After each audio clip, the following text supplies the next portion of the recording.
the inadequacies amongst myself, I guess I didn't have the fight in me to fight past them, which is also, it combines with my need to make sure I'm overly prepared for everything. I want to be overly prepared. Why do I want to be overly prepared? Because I don't want to fail. Why don't I want to fail? Because if I fail, all of those internal stories become true. We have to fail our way to success. And, there's so many, Michael Jordan has sayings, and he says, the shots that people remember are the ones that went in. What people don't remember is all the ones that we failed at.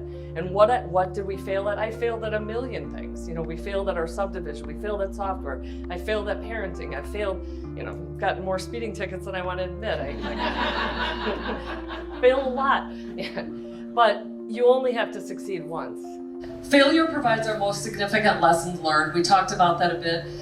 When we think about our failures are just the stepping stones to success. And if you look at my resume, I can assure you every single one of those titles came with hundreds and probably thousands of failures. And each one of those are what got us to where we were at. I went from 30 years being on stage. I've been on stage most of my career.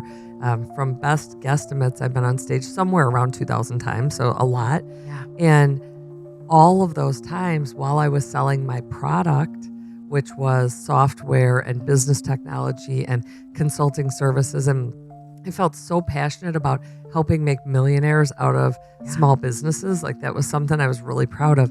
It just sounds horrible and hard. Well, there's ways to do it, and it is hard, but there's nothing in life that you're proud of that's easy. And so I like to always think about, let's just do what's hard, because then you can do the things that make you proud. And if we're doing the things that are hard, then God is proud of our service to Him. Oftentimes, each one of us takes the opportunity to be fearful instead of realizing that the best things in life are on the other side of fear.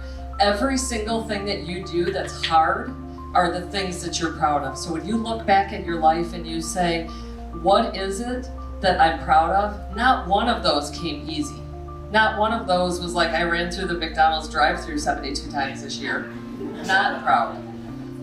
Proud, I ran the Chicago Marathon 7 months pregnant.